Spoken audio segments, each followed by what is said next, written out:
Everyone, welcome to radiant academy. मैं अमोल चेपे आप सभी का स्वागत करता हूं रेडिएंट एकेडमी के इस डेली एडिटोरियल एनालिसिस और वोकेबलरी के डोज में। रोज 10 वर्ड्स का हमको ये डोज लेना है, साथ में एडिटोरियल का एनालिसिस भी करना है। तो आज 19 अगस्त आप सभी को रक्षाबंधन की बहुत बहुत शुभकामनाएं। Let us begin with 10 new words. तो पहला वर्ड क्या है हमारे पास? The first word we have is ambivalent. पहला वर्ड है एम्बिवैलेंट। ठीक है, इस वर्ड से शुरू करेंगे। क्या होता है एम्बिवैलेंट? अगर आपको याद होगा तो हमने पिछली क्लास में एम्बिग्यूअस नाम का वर्ड देखा था। एम्बिग्यूअस है ना, दो वर्ड्स होते हैं, उनमें बहुत सटल कुछ डिफरेंस होता है, तो उसको कहते हैं हम एम्बिग्यूअस, है ना। दो अलग अलग मीनिंग का एक ही वर्ड या एक ही चीज के दो अलग अलग अर्थ निकलना, उसे कहते हैं हम एम्बिग्यूअस, और जिसकी वजह से कंफ्यूजन होता है तो उसे कहते हैं एम्बिग्यूअस। वैसा ही ये वर्ड में भी प्रीफिक्स है एम्बी, यानी एम्बीवैलेंट, राइट। बहुत सारे ऐसे वर्ड होते हैं, एम्बी डेक्स्ट्रस। एम्बी का एक्चुअल मतलब होता है बोथ, और वैलेंट मतलब पार्ट्स, है ना। तो एम्बी मतलब दोनों पार्ट्स, ऐसा मतलब होता है। एम्बी डेक्स्ट्रस का मतलब होता है दोनों हाथ से काम करने वाला व्यक्ति। ऐसा व्यक्ति जो लेफ्ट हैंड राइट हैंड को इक्वल स्किल्स से यूज करे, उसे कहते हैं हम एम्बी डेक्स्ट्रस। तो एम्बिग्यूअस, एम्बीवैलेंट, एम्बी डेक्स्ट्रस, इसमें एम्बी मीन्स बोथ, दोनों। ठीक है, जैसे एम्बिग्यूअस में दोनों मीनिंग्स होते हैं, एक वर्ड के दो दो मीनिंग्स होते हैं, उस तरह से। तो यहाँ पे एम्बिवैलेंट वर्ड है। ठीक है, चलो सेंटेंस पढ़ेंगे, एम्बिवैलेंट का मीनिंग आपको पता चल जाएगा। She was ambivalent about accepting the job offer, unsure if it was right fit.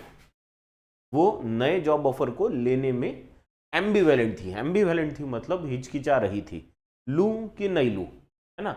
अब देखो यहाँ पे भी बोथ पार्ट्स है, यानी बोथ साइड्स आप समझ सकते हो। एक तो है जॉब ऑफर लेना, दूसरा है जॉब ऑफर नहीं लेना। तो both sides, we are talking about both sides. So she was worried about both the sides, that is why she was ambivalent. Again ambivalent दो चीज होने की वजह से कंफ्यूजन होता ही है। जैसे एम्बिग्यूअस में कंफ्यूजन था, वैसे एम्बिवेलेंट में भी कंफ्यूजन रहेगा। ठीक है, क्या मतलब है इसका? हैविंग मिक्स्ड फीलिंग्स, यानी जॉब एक्सेप्ट करना कि नहीं करना, मिक्स्ड फीलिंग्स है। लेना भी अच्छा लग रहा है, नहीं लेना भी अच्छा लग रहा है। और कॉन्ट्राडिक्टरी आइडियाज, है ना, हाँ या ना, ये कॉन्ट्राडिक्टरी हो गया। आइडियाज अबाउट समथिंग और समवन, किसी चीज के बारे में दोनों बाजू से सोचना, दोनों पार्ट सोचना, दोनों साइड्स के बारे में सोचना, इसे कहते हैं हम एम्बिवैलेंट।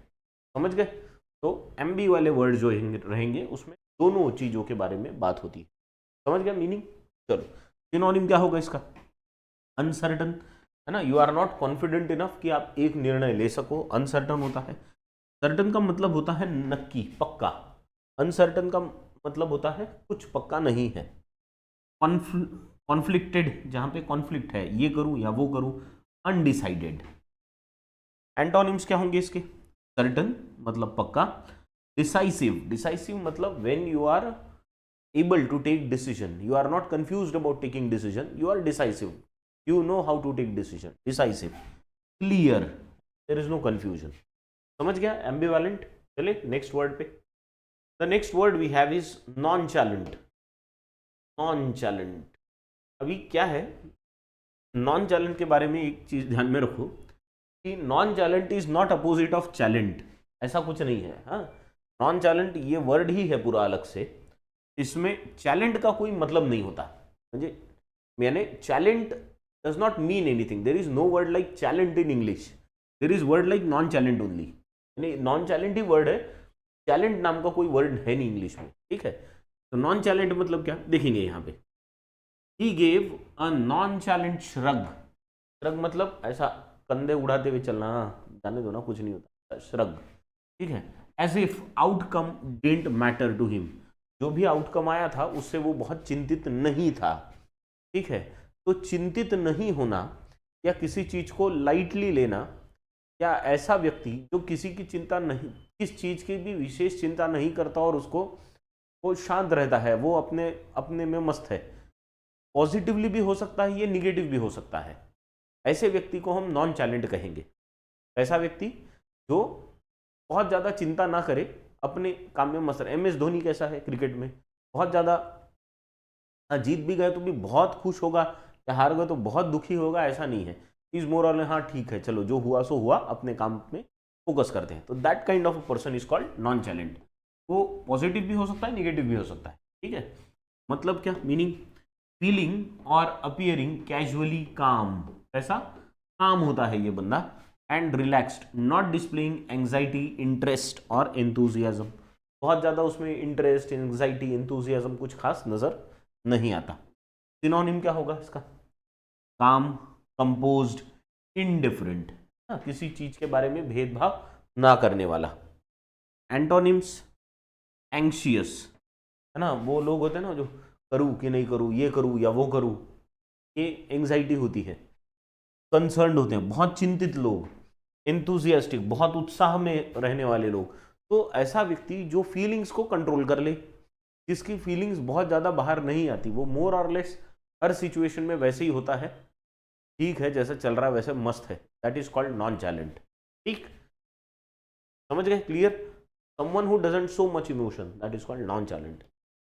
ठीक है, चलो नेक्स्ट। नेक्स्ट वर्ड है इनक्विजिटिव। इनक्विजिटिव मतलब ये इंक्वायरी वाला वर्ड याद रखो, इंक्वायरी। इंक्वी, इंक्वी से इंक्वायरी यानी क्वेश्चन पूछना, क्यूए मतलब क्या, क्वेश्चन पूछना। तो इंक्वायरी से हम बोल सकते हैं कि इंक्वायरी करना मतलब क्या, क्वेश्चन पूछना। तो इसी से रिलेटेड मीनिंग है इसका, देखो क्या है। द इंक्विजिटिव चाइल्ड, कैसा चाइल्ड, इंक्विजिटिव, है ना, आस्क्ड एंडलेस क्वेश्चंस, यानी बहुत सवाल पूछ रहा था about the world around him, है ना। एक इंक्विजिटिव चाइल्ड था, वो हर चीज के बारे में, उसके बाद जो भी है उसके बारे में बहुत सवाल पूछ रहा था।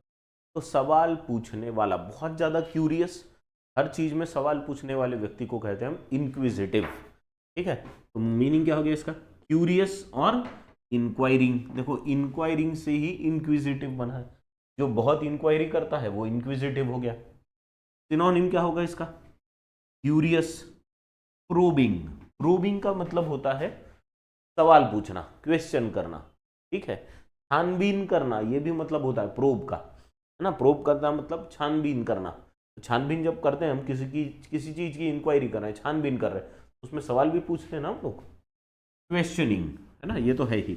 एंटोनिम क्या होगा इसका, अनइंटरेस्टेड, कुछ लेना देना नहीं है किसी चीज में, है ना। इंक्विजिटिव यानी एक व्यक्ति क्यूरियस हो सकता है, उसका अपोजिट क्या हो सकता है, उदास। उदास का मतलब हमको मालूम है क्या है, अपैथेटिक, है ना, अपैथेटिक। अपैथेटिक मतलब उदासीन व्यक्ति, या अनइंटरेस्टेड, जिसको कोई इंटरेस्ट नहीं है, चलने दो ना, जैसा चल रहा है, कुछ सवाल नहीं पूछेगा। इनडिफरेंट, है ना, जनरली क्लास में कैसे होता है ना कि बहुत बार टीचर पूछते हैं समझा क्या, एंड एवरीवन लाइक हाँ, सवाल किसी को पूछना नहीं। तो इंक्विजिटिव है क्या, नहीं है, फिर कैसे है, तो अनइंटरेस्टेड हो सकते हैं। बहुत बार ऐसा होता है कि अनइंटरेस्टेड नहीं है, पर दिख सकते हैं वैसे अनइंटरेस्टेड, पर वैसे होते नहीं है जनरल। चलो क्लियर, चले नेक्स्ट वर्ड पे। The next word we have is bolster. Bolster, bolster या बॉल्स्टर, ठीक है। बोल्स्टर मतलब किसी भी चीज जो ऑलरेडी कुछ सिचुएशन है, वो सिचुएशन को थोड़ा सा धक्का देना, पुश करना, ताकि वो चीज और अगले लेवल पे जाए और अच्छी हो, बराबर है। ऐसे चीज को हम कहते हैं बॉल्स्टर करना। क्या दिया है यहाँ पे देखो, the government took steps to bolster the economy during the recession. Recession के समय पे सरकार ने काफी कदम उठाए ताकि वो इकोनॉमी को क्या कर सके, बोल्स्टर कर सके। बोल्स्टर कर सके मतलब ऐसा पुश कर सके, so that it goes to next level, it becomes better, है ना, अच्छा करने के लिए। क्या मतलब होगा इसका, टू सपोर्ट, है ना, जैसे धक्का देना, सपोर्ट करना, और स्ट्रेंथन या प्रॉप अप, स्ट्रेंथन करने के लिए, है ना, इकोनॉमी स्ट्रांग हो, ये चीज का प्रयास चल रहा था, या प्रॉप अप करने का, ऊपर उठाने का प्रयास चल रहा था। प्रॉप अप मतलब ऊपर उठाना। सिनोनिम क्या होगा इसका, रीइंफोर्स, यानी पहले से कोई चीज अच्छी थी, थोड़ी सी नीचे आ गई है, पर उसको पुश करके ऊपर भेज रहे हैं हम लोग, दैट इज रीइंफोर्स। बूस्ट करना या सपोर्ट देना, ठीक है। एंटोनिम्स क्या होंगे इसके, ध्यान ही नहीं दो किसी चीज की तरफ, मतलब उसको वीकन करो, है ना, उसकी स्ट्रेंथ कम कर दो, अंडरमाइन करो, अंडरमाइन करो मतलब निग्लेक्ट करना, किसी चीज को ध्यान ना देना। डिमिनिश करना मतलब फिर से लेवल कम करना। बोल्स्टर का मतलब है नेक्स्ट लेवल पे लेके जाना, डिमिनिश करना मतलब लेवल को नीचे लेके जाना। समझ गए बोल्स्टर? क्लियर है? चल we move on to the next word. Next word we have is aloof. कौन सा वर्ड है? Aloof. If someone is aloof, वो व्यक्ति अलग थलग अकेला बैठा हुआ है, अकेले को कहते हैं अलूफ। अकेला इज अलूफ, अलग। चलो क्या है sentence? He remained aloof during the meeting, not participating in the discussion. वो व्यक्ति अलूफ था, यानी सारी चीजों से वो अलग था, मीटिंग में चल रहा है उसका ध्यान नहीं था, अकेला था, वो अकेला पड़ गया था या अकेला बैठा था मीटिंग में, है ना। अकेला बैठा था in the sense not with respect to position, it is respect to he was not part of the meeting, है ना। वो अलग थलग अपने ही सोच में डूबा हुआ था, उधर मीटिंग चल रही थी, ये बंदा अपनी ही सोच में है, उसे कहेंगे हम वो कैसा था? अलूफ था। क्या होगा मीनिंग इसका? नॉट फ्रेंडली और fourth coming, cool and distant. Cool तो मुश्किल है, पर डिस्टेंट रहने वाले व्यक्ति को, दूर रहने वाला, लोगों से दूरी बना के रखने वाले व्यक्ति को हम कहते हैं अलूफ। हाँ, बहुत बहुत ज्यादा इन्वॉल्व नहीं होता बहुत सारी चीजों। सिनोनिम क्या होगा इसका? डिटैच्ड, है ना, लोगों से दूर, डिटैच्ड है। रिजर्व्ड या डिस्टेंट, डिस्टेंस मतलब फिर से दूरी बनाने वाला। एंटोनिम क्या होगा? फ्रेंडली, अप्रोचेबल या वार्म। अप्रोचेबल मतलब आप जिससे जाके मिल सकते हो, जो बहुत फ्रेंडली है, आपको अकोमोडेट करेगा, उसे कहेंगे हम अप्रोचेबल व्यक्ति है। ठीक, क्लियर? समझ गया है? अलूफ, अलूफ मतलब अलग थलग, अकेला। ठीक है, चलो let us move on to the next word. Next word we have is circumspect. Circumspect, चलो सर्कमस्पेक्ट। सर्कमस्पेक्ट जनरली होता है ऐसे व्यक्ति के बारे में कहा जाता है कि जो व्यक्ति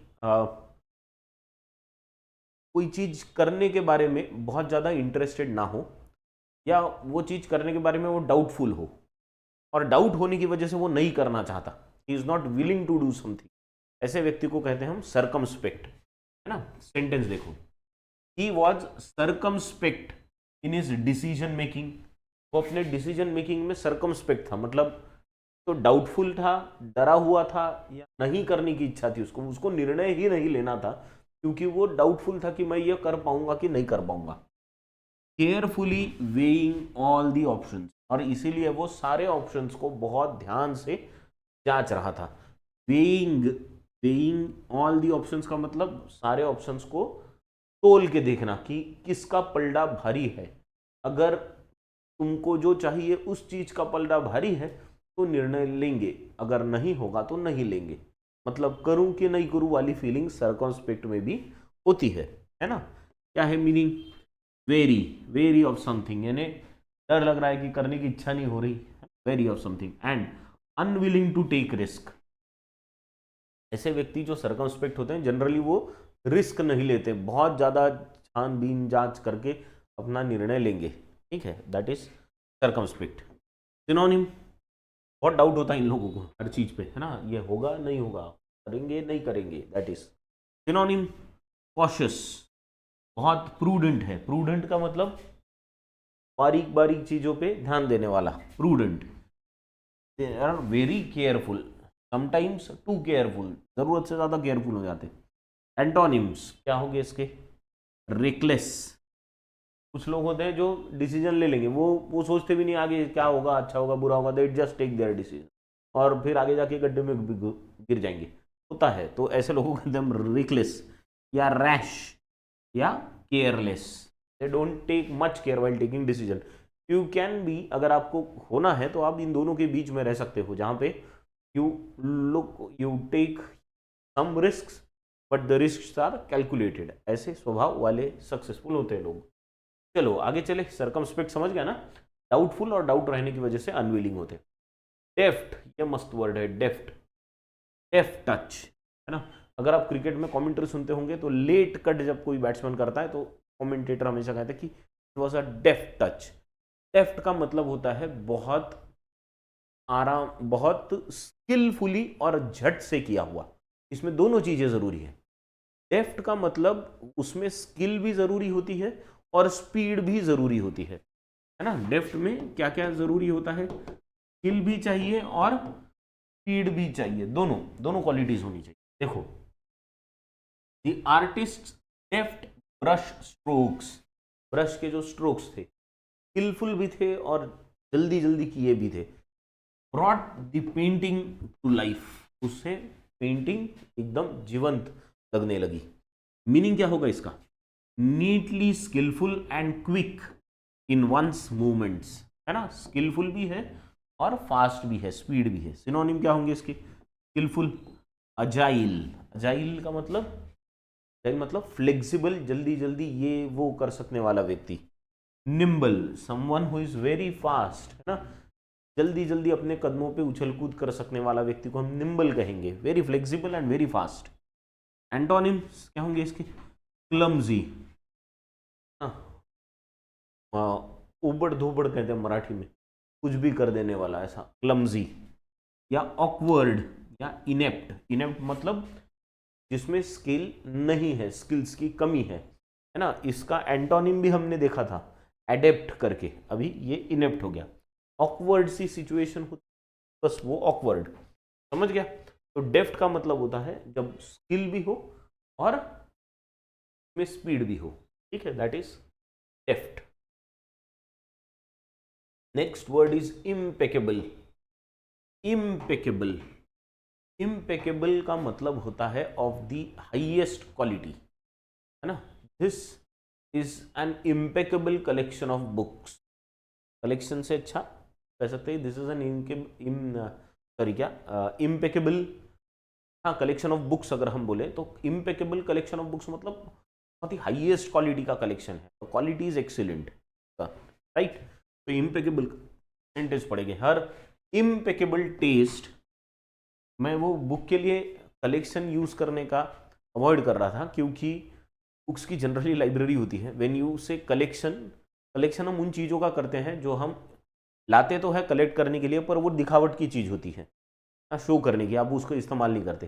अब अगर कोई किताबें सिर्फ खरीद के लाए और लोगों को दिखाने के लिए कि मैं इतना पढ़ता हूँ और पढ़े ही नहीं, तो फिर उसका कलेक्शन कहा जाएगा, इसलिए मैं कलेक्शन कहने से बच रहा था।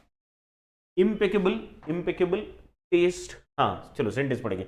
हर impeccable taste in fashion, fashion में उसकी इम्पेकेबल टेस्ट थी, मेड हर ट्रेंड सेटर, और इसलिए वो ट्रेंड सेटर बनी, ठीक है। तो फैशन की टेस्ट में वो इम्पेकेबल थी, यानी उसको वो बहुत ही अच्छी थी उसमें, excellent, she was excellent. Impeccable मतलब excellent of the highest degree. क्या मतलब है इसका, in accordance with the highest standards, faultless, यहाँ पे गलती की कोई गुंजाइश नहीं होती, वो level, highest quality, highest degree, excellent quality degree, that is, और फॉल्टलेस, ये इम्पेकेबल हो गया। सिनोनिम क्या होगा इसका, फ्लॉलेस, फ्लॉ का मतलब होता है गलती, कुछ भी गलती नहीं है, एररलेस, एरर फ्री, परफेक्ट चीज, है ना। या इमैक्युलेट, इमैक्युलेट भी of the highest degree, of the highest quality. Antonym क्या होगा इसका, इम्परफेक्ट, गलती से भरा हुआ, फ्लॉड या डिफेक्टिव। कहते हैं ना ये डिफेक्टिव पीस है, यानी देयर इज सम एरर और there is some imperfection in that piece, ठीक है, तो उसे कहेंगे इम्परफेक्ट या डिफेक्टिव पीस, समझ गए। इम्पेकेबल का मतलब, इम्पेकेबल मतलब ऑफ द हाईएस्ट क्वालिटी। चलो next word, next word is elusive. Elusive, हमने एक वर्ड अभी आई थिंक कुछ दिन पहले इल्यूड ऐसा वर्ड देखा था, इल्यूड देखा था कि इल्यूजिव ही देखा था, I don't remember, but elusive और इल्यूड ये दोनों वर्ड्स का मीनिंग सेम है। इल्यूड का मतलब चका के निकल जाना या हाथ में ना आना, कोई चीज अगर आपको इल्यूड कर रही है मतलब आप उसको पाने में सक्षम नहीं है या आप उसे पा नहीं सकते, वो चीज आपसे दूर निकलती जा रही है, दैट इज इल्यूड करना। और ऐसी चीज को हम इल्यूजिव कहेंगे, है ना। एक्शन हो गया इल्यूड, मतलब this is verb, and elusive है मतलब दिस इज एन एडजेक्टिव, ठीक है, समझ गए। तो इल्यूजिव मतलब ऐसी चीज जो आपके पकड़ में ना आए, जैसे job, a job in a bank is currently elusive and I want to get it at any cost by next year. चलो, तो इल्यूसिव का मतलब क्या होगा? द इल्यूसिव थीफ यानी भागने वाला, पकड़ में ना आने वाला, was able to evade, evade मतलब भाग जाना, चकाना, निकल जाना हाथ से। इवेड कैप्चर, कैप्चर से वो बचता रहा। यहाँ इवेड का मतलब बचते रहना, इससे कैप्चर होने से, पकड़े जाने से, कितने सालों तक, for years. The elusive thief, elusive thief मतलब भाग जाने वाला, हाथ में ना आने वाला। मीनिंग क्या होगा? डिफिकल्ट टू फाइंड, कैच और अचीव, है ना, डिफिकल्ट टू कैच, जो हाथ में नहीं आता, दैट इज इल्यूसिव। सिनोनिम क्या होगा इसका? इवेजिव। इवेजिव ये वर्ड इवेड से बना है। इवेड का मतलब होता है बचना। अगर आपको किसी ने अटैक किया और आप बच गए तो you are evading the attack. तो जैसा इल्यूड का इल्यूसिव है, वैसा ही इवेड का इवेजिव है ना। इवेड, इवेजिव, इल्यूड, इल्यूसिव, समझ गए? तो इवेजिव बचना, स्लिपरी, जहाँ स्लिपरी तो आपको पता है, जहां से फिसल सकते हैं ना ऐसे, तो हाथ से निकल जाए, हाथ से फिसल, हाथ आया लेकिन फिसल गया, दैट इज स्लिपरी। इनटेंजिबल, जो फिर से हाथ में नहीं आता, जिसका अस्तित्व आपके अकॉर्डिंग नहीं है, वो निकल रहा है, that is intangible. Antonyms, antonyms क्या होंगे इसके? ऑब्वियस सी चीज है, जो दिखे वही। एक्सेसिबल, जहां पे आप पहुंच सको, या स्ट्रेट फॉरवर्ड। तो समझ गया? इल्यूसिव, इल्यूसिव का मतलब होता है जो हाथ में ना आया या हाथ से फिसल जाए, is elusive. And the final word for today, जिसके बाद हम एडिटोरियल पे जाएंगे। आज का जो फाइनल वर्ड है वो है फोर्टुइशियस। प्रोनाउंसिएशन पे ध्यान देना, fortuitous. The word comes from fortune. Fortune का मतलब पता है ना आपको? फॉर्चून मतलब लक या चांस, है ना। तो फॉर्चून से ही बना है फॉर्च्यूसस, है ना, फॉर्ट्यूसस, फॉर्टुइचस। अब फॉर्टुइशस क्या हो सकता है?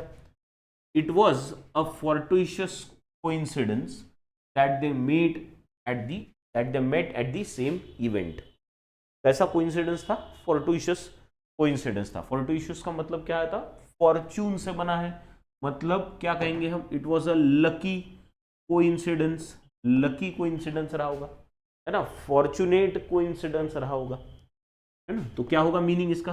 Happening by a lucky chance, है ना, लकीली हो गया। फॉर्चुनेट है, फॉर्चुनेटली हो गया। सिनोनिम्स क्या होंगे इसके? लकी, सेरेंडिपिशियस, है ना, और एक्सीडेंटल। सेरेंडिपिशियस का मतलब क्या होता है? Again lucky, fortunate. Antonym unfortunate, unlucky, या कोई चीज जो प्लान्ड है, जो आपने सोचा ही नहीं था, सारा सोच के कर रहे हो, तो वो एंटोनिम हो गया।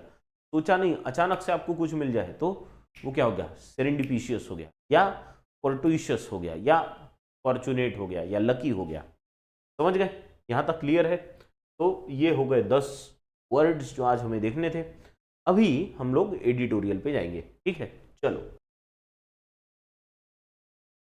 हाँ, तो ये है आज का editorial. The editorial is on 2 states जो इलेक्शन अभी अनाउंस हुए हैं। कहाँ पे? हरियाणा और जम्मू एंड कश्मीर में। तो ये जो इलेक्शंस है, इन पे एक एडिटोरियल आया है। तो आप पहले ही एडिटोरियल पढ़ लो, once you go through it then we will discuss it. ठीक है, पढ़ो।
पढ़ लिया, good.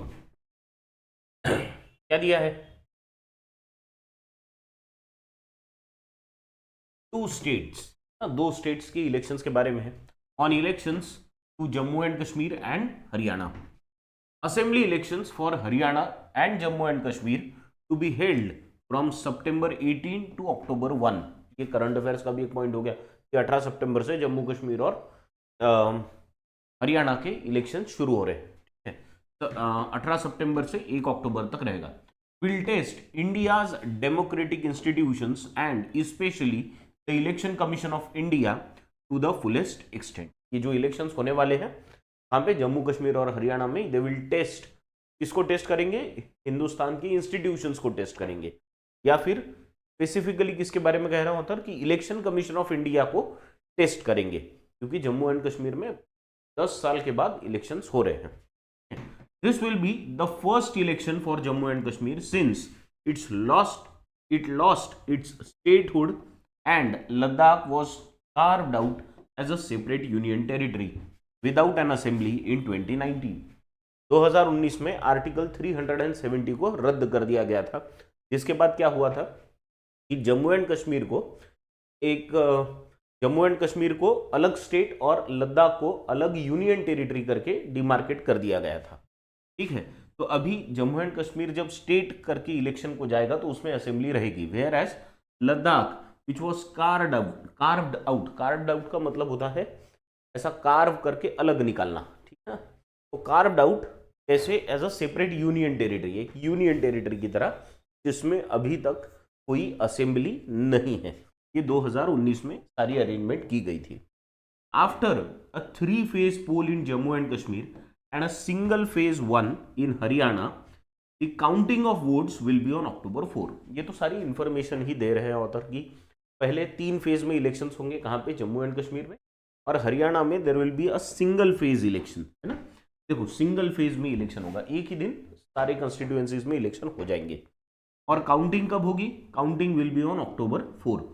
Curiously, the ECI has said that elections that are due in Maharashtra and Jharkhand, पिछले बार यानी 2019 में क्या हुआ था कि महाराष्ट्र और हरियाणा के इलेक्शन साथ में हुए थे, पर ये बार क्या हुआ है, क्यूरियसली बोला है ना।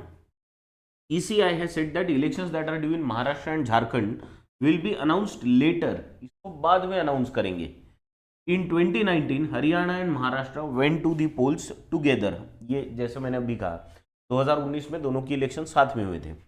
Security concerns and festivals have been cited as the reason for holding these elections। क्या कहा है यहाँ पे ऑथर ने कि इलेक्शन कमीशन ऑफ इंडिया ने क्या कहा है कि सिक्योरिटी के कंसर्न्स ये एक कारण है। देखो ये एक कारण सामने दिया, security concerns.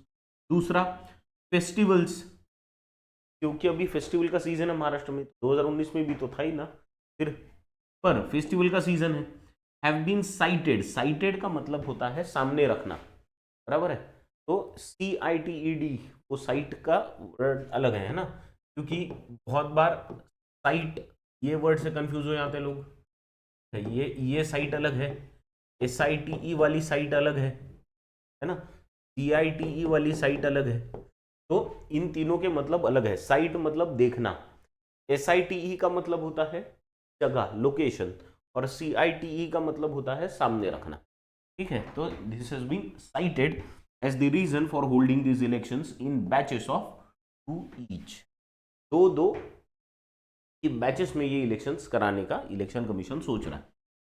Falling with in the first year of the 2024 general election, these 4 assembly elections, है ना, 4 असेंबली इलेक्शंस की बात कर रहे हैं। And then the one in Delhi will be notable for the political signals that will emanate।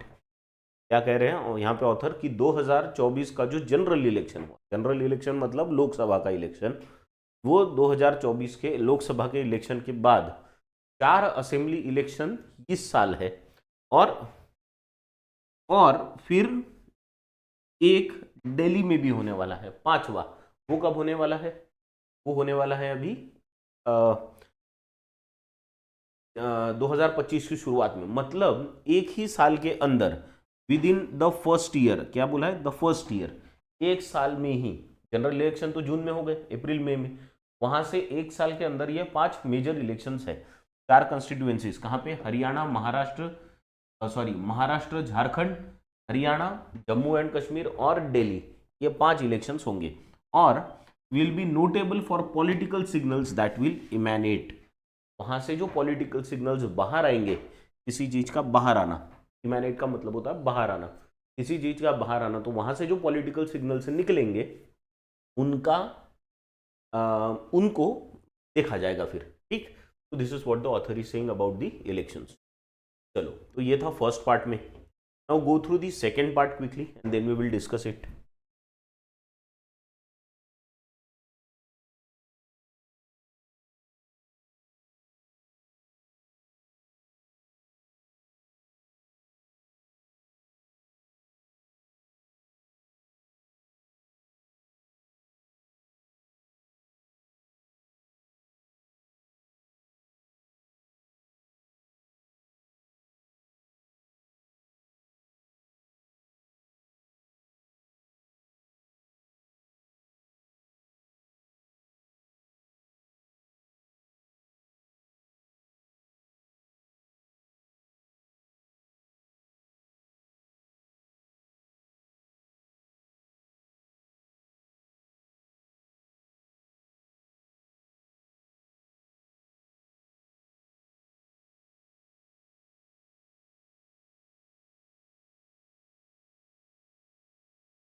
ठीक, done, पढ़ लिया। चलो, क्या है इस पार्ट में, of import will be the J and K exercise. Of import मतलब इंपोर्ट इंपॉर्टेंट से लिया गया है यहाँ, है ना। तो यहाँ पे ऑफ सिग्निफिकेंस बोल सकते हो आप, of significance, of importance basically, है ना, ऑफ इंपॉर्टेंस ऐसे भी बोल सकते हो, ठीक है। ऑफ इंपॉर्टेंस या ऑफ सिग्निफिकेंस, ऑफ इंपॉर्टेंस या of significance will be the J&K exercise as new elected government can be the first step to a durable political process। एक ऐसी पॉलिटिकल प्रोसेस की जो ड्यूरेबल हो, लॉन्ग टर्म हो, उसका रास्ता यहां से खुल सकता है। After J&K's reorganisation 5 years ago, Jammu and Kashmir का रीऑर्गेनाइजेशन हुआ, जैसे हमने कहा कि जम्मू कश्मीर अलग बना और फिर लद्दाख एक अलग यूनियन टेरिटरी बना। तो इसके बाद वहां जो इलेक्शंस होंगे वो अभी क्या होंगे, वो एक नई पॉलिटिकल सिस्टम को जन्म देंगे जो एक लॉन्ग टर्म हो सकती है। The enthusiasm that the electorate showed in the general election and the recurring incidents of violent insurgency are two aspects of the situation in Kashmir। Specially Kashmir का जो पार्ट है, जम्मू एंड कश्मीर में कश्मीर का पार्ट, वहां पे जो एंथुजियाज्म मतलब उत्साह, जो उत्साह वहां के इलेक्टोरेट ने दिखाया, मतलब वहां के लोगों ने दिखाया जो इलेक्शंस में आगे आए, वो एक चीज है। और दूसरी क्या है, recurring incidents of violent insurgency, मतलब ये जो आतंकवाद या घुसपैठ, इंसर्जेंसी का मतलब होता है घुसपैठ, वो भी वायलेंट, है ना, कि घुसपैठ करना और फिर आतंकवादी हमले करना। ये दो एस्पेक्ट्स हैं, एक तो लोगों का उत्साह है और दूसरी तरफ ये डेमोक्रेटिक प्रोसेस ना हो, ये एक प्रयास है आतंकवादियों के द्वारा। ये दो चीजें हैं या दो एस्पेक्ट्स है कहाँ के जो सिचुएशन अभी कश्मीर में है उनकी। Elections could open the possibility of emergence of new political actors. और अगर इलेक्शंस अच्छे से होते हैं तो नए पॉलिटिकल एक्टर्स यानी नई पार्टीज, नए लोग, नए चेहरे और आ सकते हैं, new political actors. An election process that is demonstrably fair and transparent is essential for healthy democracy. कोई भी डेमोक्रेसी में इलेक्शन की प्रोसेस जो फेयर और ट्रांसपेरेंट हो बहुत जरूरी होती है, it is very essential. And in Kashmir case no less so, और कश्मीर के केस में भी ये उतनी ही इंपॉर्टेंट है, उसमें कुछ भी कमी, नो लेस सो का मतलब है उसमें कहीं भी कमी नहीं है, ठीक है, कि वहां पे भी फेयर एंड ट्रांसपेरेंट प्रोसेस रहेगी। The Bharatiya Janata party went in for a changing of the guard in Haryana ahead of the general elections to dilute the discontent against party and its governments at the center and the state। अब यहाँ पे specific party की बात कर रहे हैं, क्या कह रहे हैं यहाँ पे ऑथर कि भारतीय जनता पार्टी बीजेपी, इन्होंने क्या किया था, went in for changing of the guard. Changing of the guard का मतलब है लीडरशिप को चेंज करना, है ना, वहां पे जिनके हाथ में पावर है उन व्यक्तियों को, लोगों को चेंज करना, यानी लीडरशिप को चेंज करना। कहाँ पे, हरियाणा में। कब, जब 2024 के जनरल इलेक्शन हुए थे, लोकसभा के इलेक्शंस उससे पहले, है ना, जनरल इलेक्शन। क्यों, टू डाइल्यूट, डाइल्यूट मतलब असर कम करना, किस चीज का असर, discontent among party and it's government, party के खिलाफ जो भी डिसकंटेंट था, डिसकंटेंट का मतलब होता है नाराजगी थी, तो बीजेपी के अगेंस्ट कुछ नाराजगी होगी कुछ वहां पे हरियाणा में, तो उसके अगेंस्ट उसको डाइल्यूट करने के लिए, क्योंकि क्या होता है, नाराजगी जनरली किसी लीडर के प्रति होती है, लोकल लीडर के प्रति, तो वो लोकल लीडर को बदलना जरूरी होता है। तो यहाँ पे नाराजगी लोकल लीडर्स के प्रति थी तो उनको बदला गया, लोकल लीडर्स के प्रति भी हो सकती है और सेंट्रल गवर्नमेंट में जो लीडरशिप है उनके भी प्रति हो सकती है, पर स्टेट गवर्नमेंट के लीडर्स को बदला गया। Discontent against the party and its government at the center and at the state। The Agnipath short service scheme, Agnipath scheme के बारे में हम सब जानते हैं, है ना, बहुत चर्चा में रही है, शॉर्ट सर्विस की एक स्कीम है। That was introduced by the center is a topic of intense interest in a state where many young people look to the military for a career option। और हरियाणा में Agnipath scheme is a very important topic, बहुत intense topic है discussion का, क्योंकि वहां पे army join करना एक बहुत इंपॉर्टेंट करियर ऑप्शन के तौर पे देखा जाता है। The Congress is hoping to benefit from the double anti incumbency, और जो कांग्रेस है वो इसी एंटी इनकम्बेंसी का डबल बेनिफिट लेना चाहती है, डबल एंटी इनकम्बेंसी का। एंटी इनकम्बेंसी का मतलब क्या होता है, एक वर्ड है इनकम्बेंट, ये वर्ड ध्यान में रखना, इनकम्बेंट। इनकम्बेंट का मतलब है जो अभी सत्ता में है उनको कहते हैं इनकम्बेंट, सत्ता में जो है उनको कहते हैं इनकम्बेंट, तो इनके प्रति जो जुड़ाव है उसे कहते हैं इनकम्बेंसी। इनकम्बेंट से ही क्या बना, इनकम्बेंसी, इनकम्बेंसी, ठीक है, तो ये इनकम्बेंसी हो गया। अभी ये जो इनकम्बेंसी है ये है सरकार से जुड़ाव, सरकार से अलग, यानी सरकार के अगेंस्ट कंप्लेंट्स होना, उसे क्या कहेंगे फिर, एंटी इनकम्बेंसी। अब यहाँ पे डबल एंटी इनकम्बेंसी क्यों कहा गया है, देखो क्या कहा गया, double anti incumbency. Double anti incumbency मतलब क्या होता है, जब सरकारें बहुत साल तक एक ही जगह सत्ता में रहती है तो लोगों का ऑफकोर्स नाराजगी धीरे धीरे बढ़ती जाती है ना? तो यहाँ पे तो डबल है, क्यों, क्योंकि सेंट्रल गवर्नमेंट में भी वही पार्टी सत्ता में है और स्टेट गवर्नमेंट में भी वही पार्टी सत्ता में है, तो डबल एंटी इनकम्बेंसी की स्टेट के अगेंस्ट भी नाराजगी है और सेंटर के अगेंस्ट भी नाराजगी है, तो इस डबल एंटी इनकम्बेंसी का फायदा कौन उठाने की कोशिश कर रहा है, कांग्रेस कर रहा है। एंड अ डिसअरे, डिसअरे का मतलब होता है थोड़ा सा इधर उधर हो गई है सिस्टम, तो कहते हैं डिसअरे ना, गड़बड़ हो गई या झुंझलाहट कहेंगे हम, या झुंझलाहट नहीं कहेंगे, डिसअरे यानी पूरी सिस्टम बिखर जाना, तितर बितर हो जाना, दैट इज डिसअरे। ये तितर बितर जो हो गई सिस्टम पूरी, in the non Jat social coalition that propelled the BJP to the top in 2014। Non Jat social coalition बनाया था जहां पे जाट जाट लोग जो होते हैं उनसे अलग एक सोशल कोएलिशन ट्राई किया था बीजेपी ने, जिससे उनको 2014 में सक्सेस भी मिला था। तो अभी वो नॉन जट कोएलिशन जो है उसमें डिसअरे है, मतलब तितर बितर हो गया वो सिस्टम, ठीक। चलो now go through the last part quickly. ये पार्ट पढ़ो, फिर हम लोग इसको डिस्कस करेंगे।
ठीक,